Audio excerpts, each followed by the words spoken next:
Deconstruct, analyze, and rebuild. Deepening our understanding of things is a very important process. If you want your creation to feel original, copying something else that's fun just won't cut it.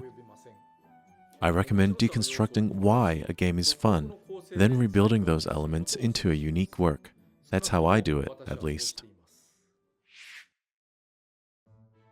Say you're making a racing game, for example. Pursuing a realistic driving experience won't leave much room for creativity, so let's assume it'll be something more fanciful. We'll start by deconstructing. What part of a racing game actually makes it fun? For this example, let's start with the assumption that drifting is fun. Drifting is a method of clearing a curve in which you let your wheels slide against the turn. In a real car, drifting is obviously not as fast as grip driving.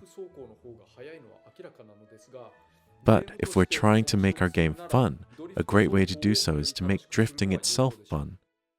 Next, let's analyze it. Why does drifting feel fun? It's because the action has both risk and reward.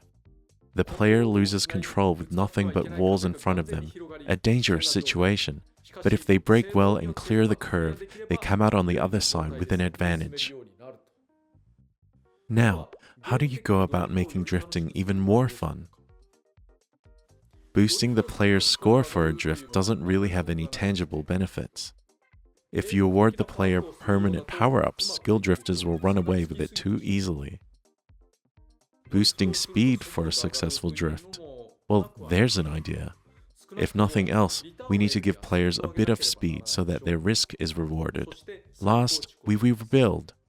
Instead of increasing speed throughout the drift, it's better to increase it after the player clears the curve.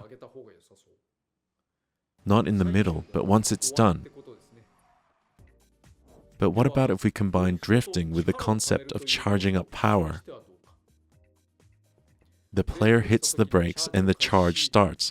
They continue into the drift, and when they release at the end of the curve, you hit them with a burst of speed. That's right. What I'm describing here is the thought process behind Kirby Air Ride. It's a racing game you can play with only one button. I didn't make it that way just to stand out from the crowd. I deconstructed, analyzed, and rebuilt, and that's where I ended up. My hobby is actually driving, not games. Still, I wouldn't really say I take cues from that experience.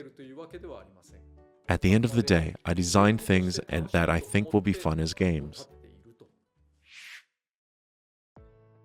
You need to be able to both examine the fun in a game and think of ideas to elevate it if you want to succeed.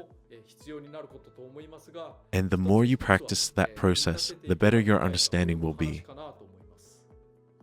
So remember, deconstruct, rebuild, and bring out the originality in your game. Stage clear.